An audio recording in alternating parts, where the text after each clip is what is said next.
Everyone. तो आज हम डिस्कस करेंगे कि क्लास 10th के लिए यूपी बोर्ड के बच्चों के लिए कौन सी क्वेश्चन बैंक बेस्ट होती है। तो मेरे अकॉर्डिंग विद्या क्वेश्चन बैंक सबसे ज़्यादा बेस्ट होती है।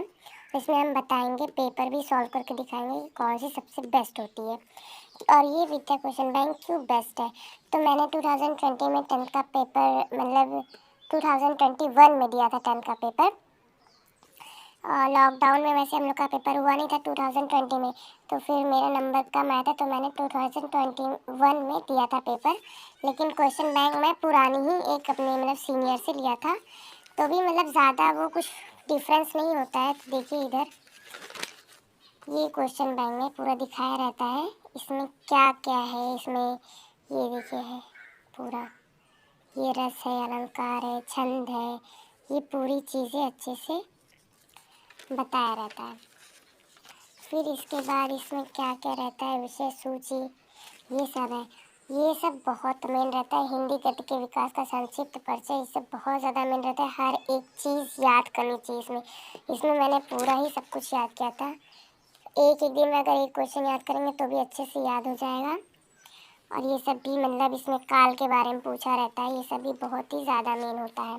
पहले मैं पूरा ओवरव्यू दूंगी, फिर उसके बाद क्वेश्चन पेपर से इसमें से कितने भी क्वेश्चन आए हैं सबको दिखाऊंगी कितने क्वेश्चन इससे मैच करते हैं।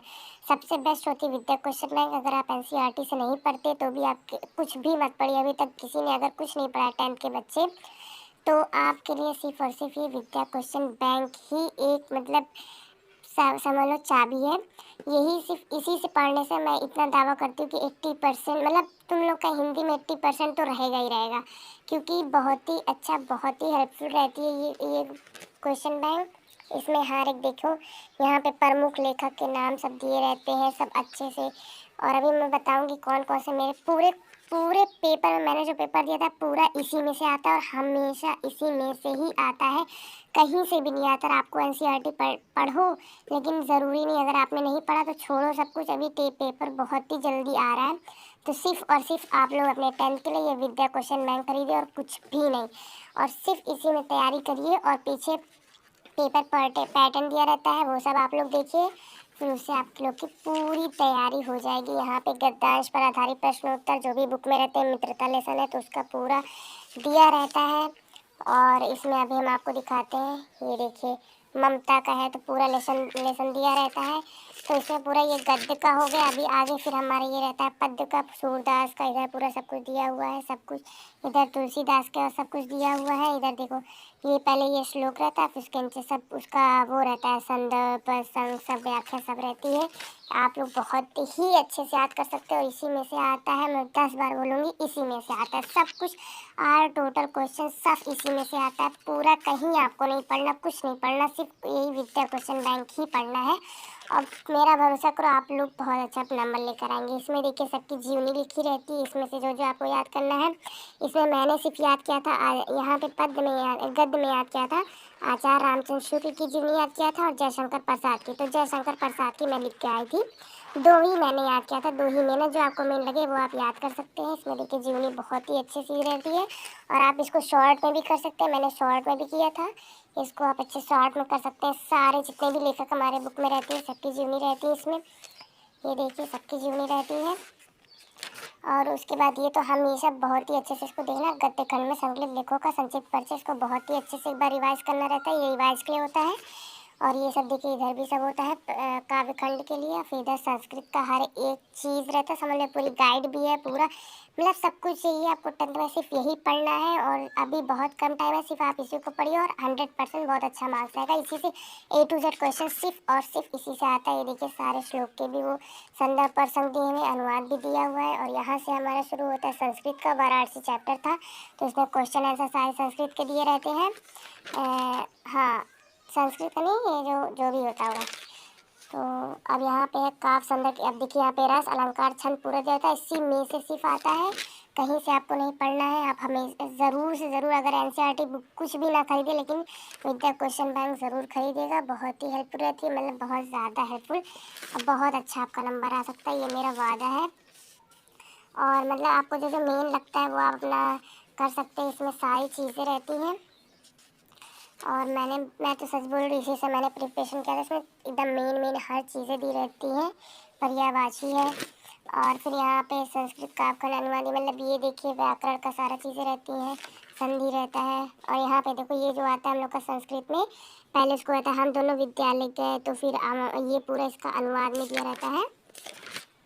और इधर निबंध लेखन हमारा जो कि आता है, तो इसको मैंने स्वदेश प्रेम पे शॉर्टकट में खुद से, मतलब जो आपको समझना है लाइन, इसको कट करिए, शॉर्टकट में छोटा बना बना के सब जो अपना मेन होता है, ये स्वदेश प्रेम आता है ज़रूर ज़्यादातर करके, तो ये भी याद कर लेना। प्रदूषण की समस्या है, वन महोत्सव है, तो ये सब मेन रहता है। बहुत अच्छा, बहुत मतलब बहुत ही यूज़फुल है, ये बहुत ही हेल्पफुल है। तो अभी ये है, अभी पे यहाँ पे ये देखो है कर्म, ये सबसे हमेशा आता है। तो इसमें ये देखो यहाँ पे एक चीज़ लिखा रहता है, मेरठ फर्रुखाबाद, मतलब जहाँ आपको रहते हैं वहाँ पर। हम लोग यूपी में रहते हैं, तो हम लोग के लिए वो अभी दिखाती हूँ मैं, हम लोग याद किए थे, दिखाते हैं आपको। सबसे सुभाष चंद्र बोस वाला आई थिंक याद किए थे। नहीं, कहाँ गया, दिखाते हैं आपको। Just a minute. हाँ, ये हमने याद किया था जय सुभाष। ये है लखनऊ, ये है लखनऊ, सहारनपुर, फैजाबाद के पूरे विद्यार्थियों के लिए निर्धारित खंड काव्य। तो हम लोग मतलब लखनऊ, सहारनपुर, फैजाबाद, तो हम लोग के लिए ये जय सुभाष है, यूपी वालों के लिए। तो अब इसी तरह से क्वेश्चन आता है, जय सुभाष खंड काव्य के प्रथम सर्ग का सारांश लिखे, सब ये क्वेश्चन सब ध्यान से पढ़ना। फिर प्रथम सर्ग ये यहाँ से शुरू होता है, ये इतना प्रथम सर्ग है, लेकिन हम लोगों ने पूरा यहाँ तक 7 सर्ग तक याद किया, तो बहुत ही ईजी, एकदम कहानी की तरह आप लोग को याद हो जाएगा। तो सारा सर्ग याद करना है, ये बहुत ही अच्छा, हमेशा हर बार आता है। मैं पेपर भी आपको दिखाऊंगी इसमें, ये पूरा मतलब हम लोग यहाँ तक ये जय सुभाष ही, यूपी वाले बच्चों के लिए जय सुभाष ही याद करना है। अब देखो ये जय सुभाष के ऊपर फिर क्वेश्चन भी इधर तक है, जय सुभाष वाला मैंने सच में पूरा ही याद किया था, यहाँ से लेकर पूरा ही याद किया था। तो बहुत, फिर ये जब आप याद कर लेंगे, बस यही जय सुभाष यूपी वालों के लिए याद करना है।